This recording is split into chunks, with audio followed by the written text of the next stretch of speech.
This QDS video will review how to set different options for your questionnaire, including interview, data default, build, product, font, and user options. You can set these in QDS to facilitate programming your questionnaire. Some of these you should always set and some just for specific circumstances. In this video, we'll focus on the more important options you may want to consider. Under interview options, you should always set study configuration. This includes information about sites, interviewers, and if multiple visits with the same subject are planned. You also need to specify one or more identifier variables and optionally date and time. Finally, depending on your study requirements, you may want to set security encryption. You can also set defaults for your data elements and response types to facilitate programming. We'll focus on a few of those that are particularly useful, like setting audio interruptible for use with ACASI and changing special code defaults. Note that the Test tab defaults are used in both preview mode and skip edit check reports, and you can see those videos for more information. Build options are crucial to set and are specific to the particular type of product or module you are building. There are options for paper questionnaires, the data entry module, CAPI and ACASI, the web module, Codebook, and skip edit check reports. Other options include product, which just display current settings, font options to set for element list view and language text, as well as user options, which can be used to save settings. For preview mode options, you can see that video. During questionnaire development, you'll always want to review and possibly customize interview options, particularly regarding identifiers and security.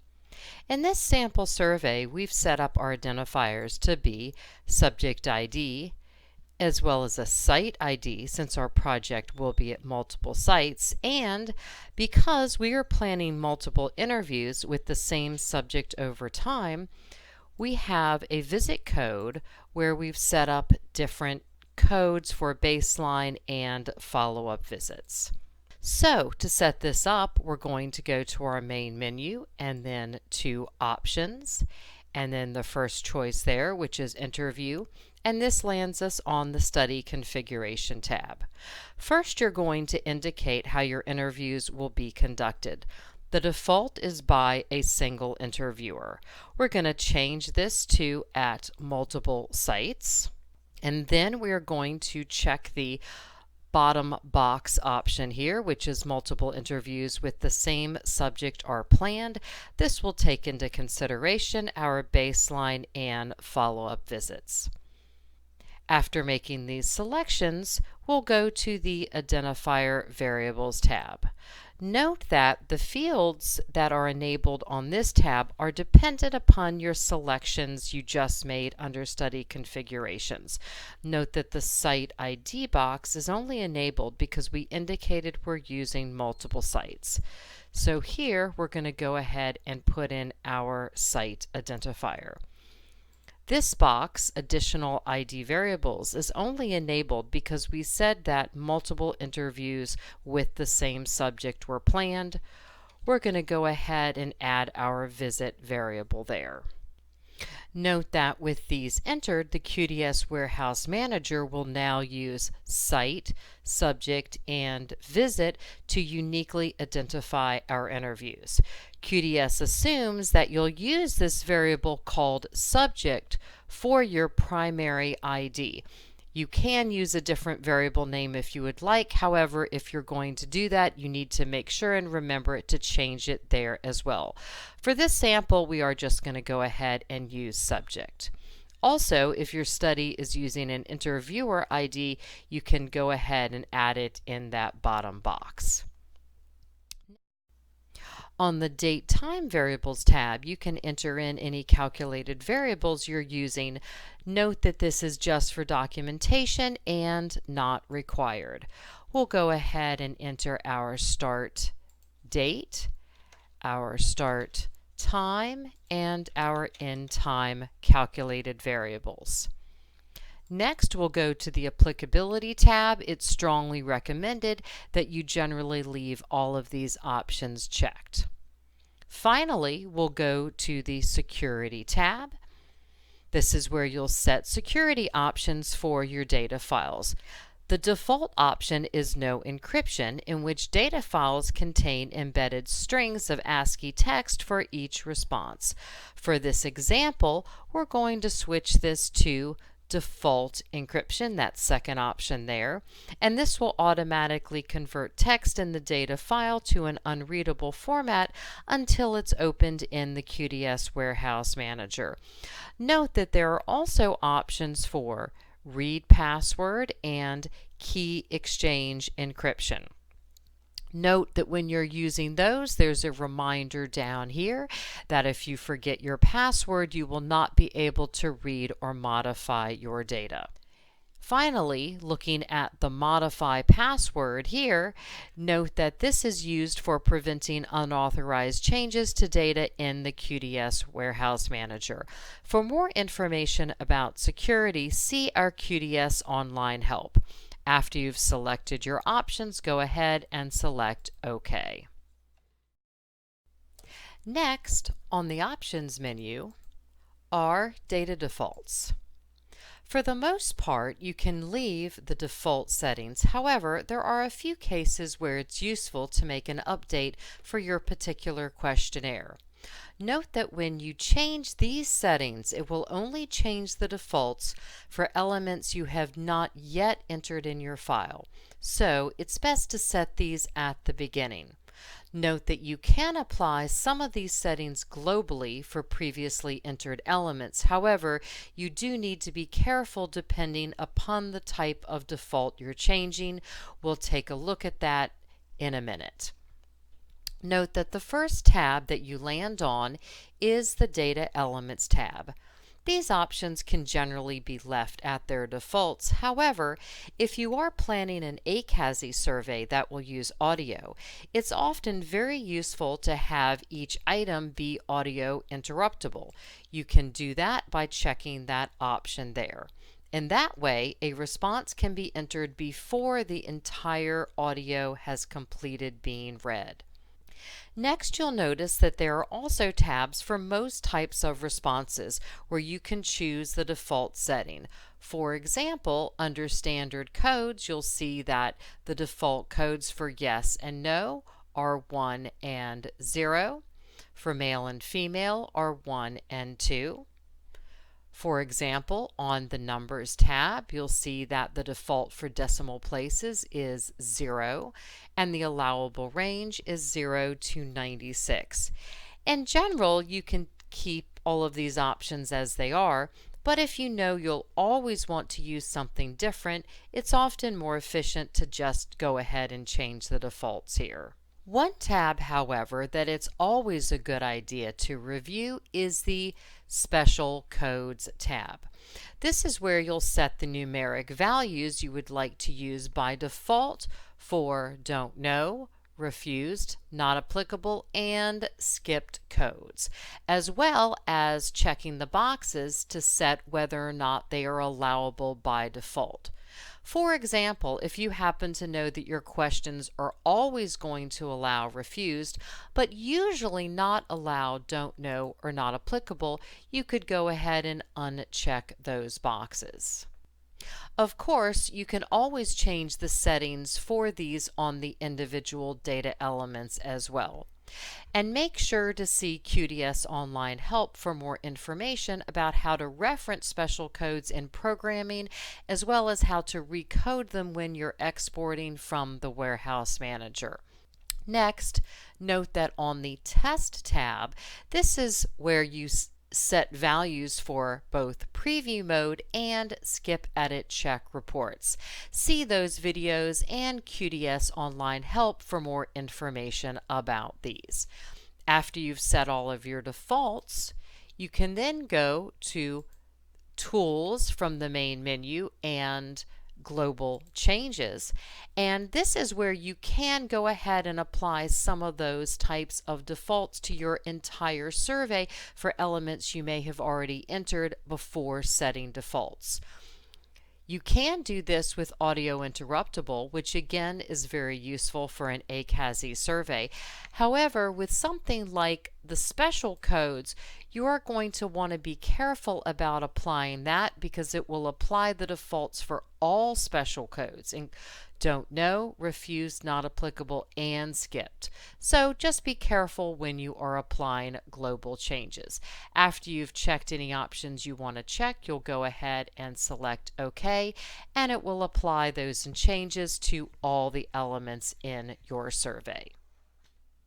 Next, we'll take a look at build options, which are always crucial to consider for the specific product or module that you are building.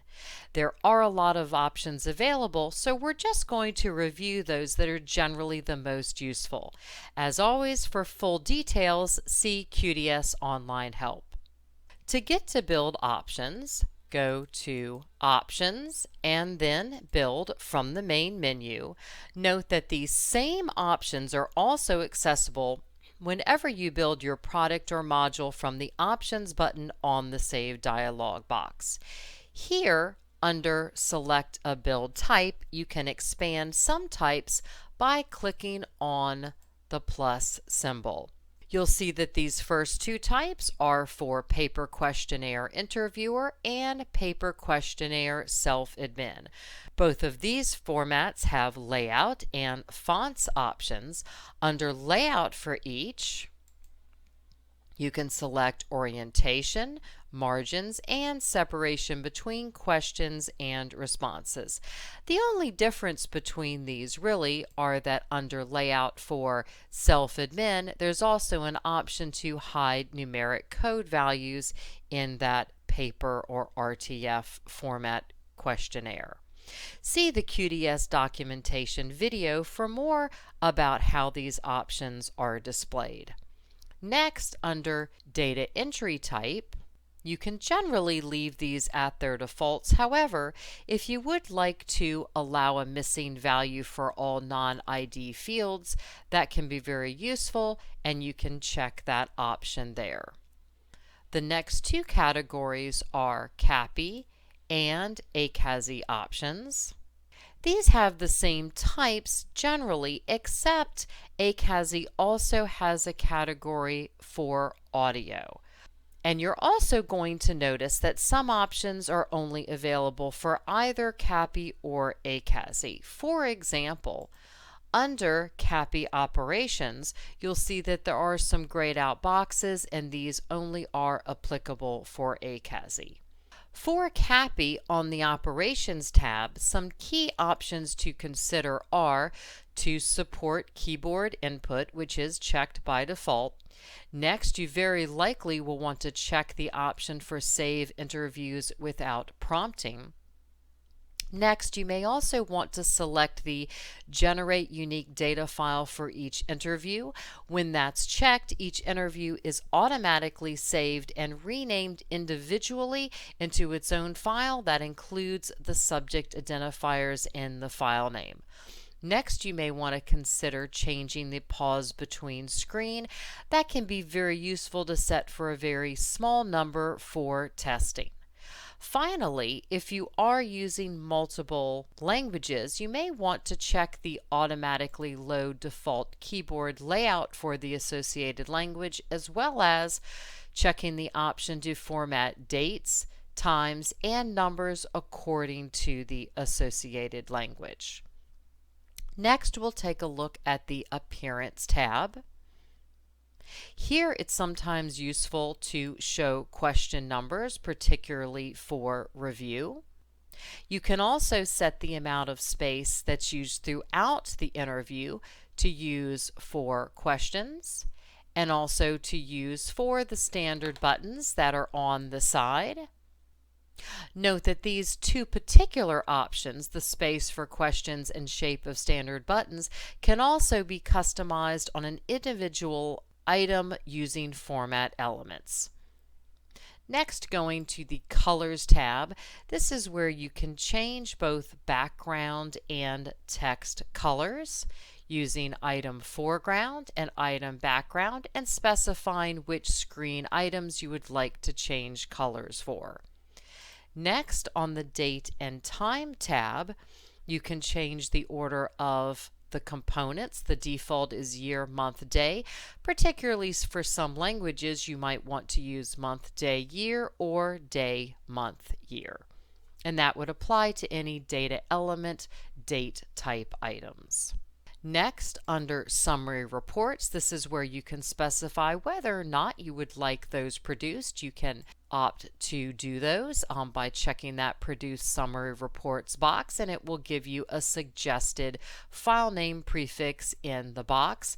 You can also opt whether or not you would like to prompt to view that report. They are rich text files that include all responses for an interview, and that file name will include the identifiers. This is very useful to have as a backup or for reviewing data immediately after the interview in a word processor. The last category here is external files. This is where you'll tell QDS where it needs to find files that are used in an interview. These include button bitmap files, which are generally used for yes and no items. Note that if you are using customized yes/no buttons for different languages, this is where you would change the folder for each particular language build.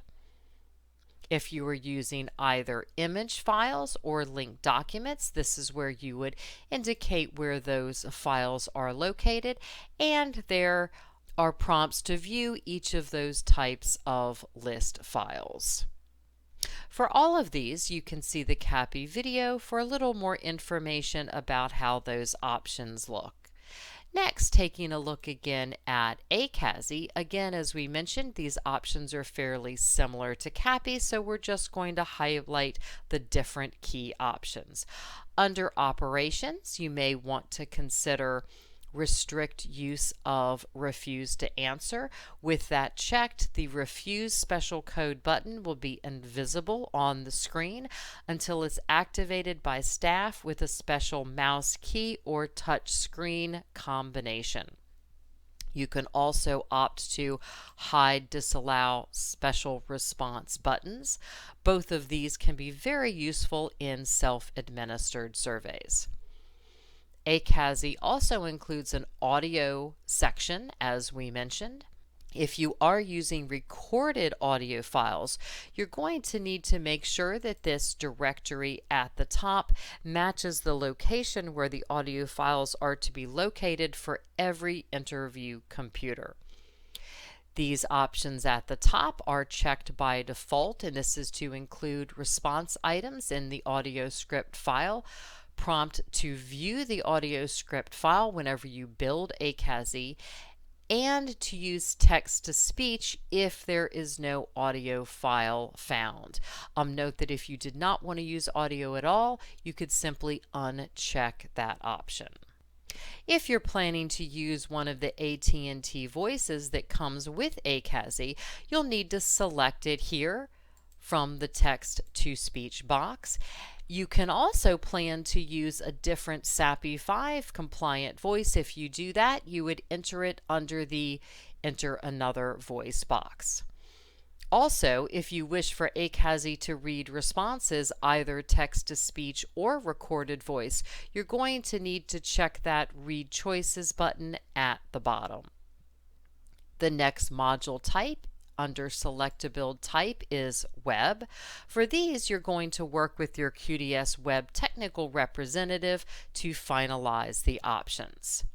Next, under Codebook, you can opt to include component variables for date, time of day, and time span response types as this bottom checkbox. You can also opt to include data element and automatic variable notes, as well as different types of elements, including information, skip, edit, and section header. For just rich text format Codebook files, you can use colors to distinguish element types, and for CSV or comma delimited codebooks, you can use SAS compliant names for value labels. See the QDS documentation video to learn more about how those options work. The last build category is Skip, Edit, Check, Report, where there are options to specify the test interview method, the test interview date, and what to include. See the Skip, Edit, Check, Report video for complete details on all of these. After selecting all of your options, click OK. Next, under the Options menu, you'll see the fourth option here, which is Font. This is where you can select a different font for your list view. You can just click the Change button to select any font that you would like under the box, and you can also change the size if you would like to. Also, if you are using multiple languages, sometimes you may need to change the translation font for the language. After selecting your fonts, just click OK. Going back to the Options menu, you'll see that there's also a category of product options. This simply displays what the current options are for paper questionnaire and CAPI and ACASI interviews as they were set under the build options. Finally, these last choices under the option menu allow you to save your option settings. After you've completed setting all of your data defaults and build options for modules and products, you can save them into a user options file. Note that you can also select the reset from user options to go back to a previously saved set, or you can also reset to system options.